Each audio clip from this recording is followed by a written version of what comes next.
Halo Sobat Geografi, peta memang terlihat sederhana, tapi ternyata ada banyak cara untuk menggambarkan permukaan bumi ke bidang datar.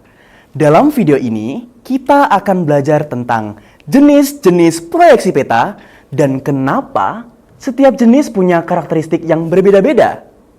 Pernahkah kalian penasaran bagaimana manusia yang memiliki penglihatan terbatas mampu memetakan sebuah peta yang akurat? Setiap jenis proyeksi peta punya cara berbeda-beda dalam menggambarkan bumi.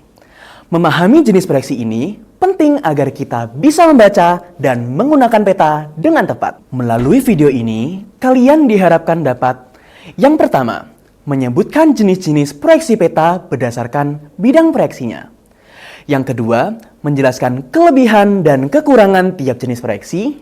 Yang ketiga, contoh penggunaan masing-masing proyeksi peta dalam kehidupan nyata. Siap?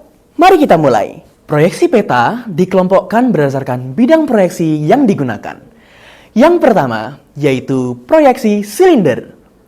Proyeksi ini menggunakan bidang silinder yang menyentuh khatulistiwa. Contohnya adalah proyeksi Mercator.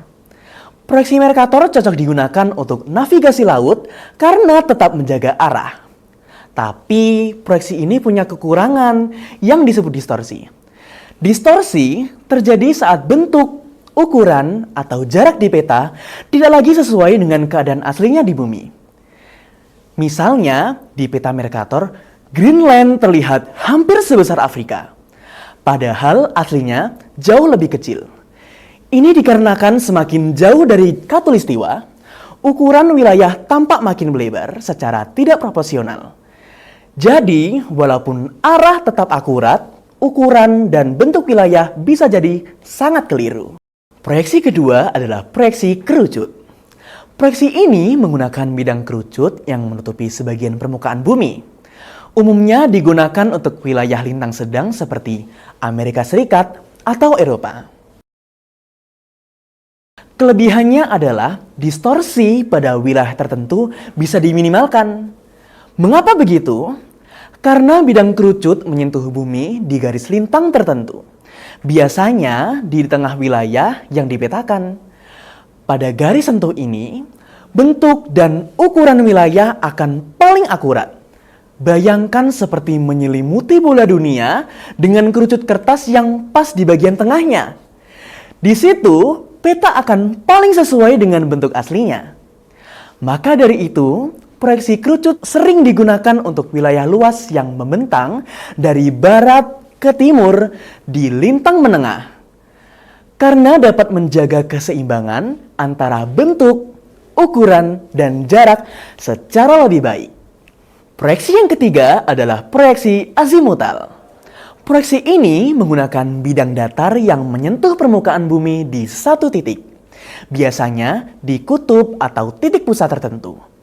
Ciri khas dari proyeksi ini adalah semua titik pada peta memiliki jarak yang benar dari titik pusatnya. Karena itu, proyeksi azimutal sangat bermanfaat untuk peta penerbangan atau komunikasi satelit di mana arah dan jarak dari pusat sangatlah penting. Mengapa distorsinya bisa diminimalkan? Karena hanya di sekitar satu titik pusat itulah bentuk dan ukuran wilayah paling akurat. Makin jauh dari titik sentuh, maka distorsinya semakin besar. Bayangkan seperti menekan sebuah kaca pembesar datar di atas bola dunia tepat di satu titik. Di titik sentuh itulah bentuk wilayah akan tampak jelas dan proporsional, tapi semakin menjauh bentuknya mulai melebar atau melengkung. Maka dari itu, proyeksi ini ideal untuk wilayah kecil yang fokus dan berbentuk radial. Misalnya peta kutub utara dan kutub selatan, serta perencanaan navigasi dari satu titik pusat. Nah, setelah mendengar penjelasan dari kakak tadi, kira-kira jika kamu ingin membuat peta wilayah Eropa, jenis proyeksi apa yang paling tepat digunakan? A. Silinder, B. Kerucut, atau C. Azimutal? Nah, benar sekali jawabannya. Yang paling tepat adalah B. Kerucut. Karena wilayah Eropa berada di lintang sedang dan distorsi ini sangat minim di wilayah tersebut. Setiap proyeksi peta memiliki kekhasan dan tujuan masing-masing. Tidak ada proyeksi yang sempurna, tapi dengan memahami jenis dan karakteristiknya, kita bisa memilih peta yang paling sesuai dengan kebutuhan. Terima kasih sudah belajar bersama. Selanjutnya, apakah kalian penasaran bagaimana distorsi terjadi dalam proyeksi dan bagaimana seorang kartografer mengatasinya? Simak di video selanjutnya ya. Sampai jumpa dan salam geografi.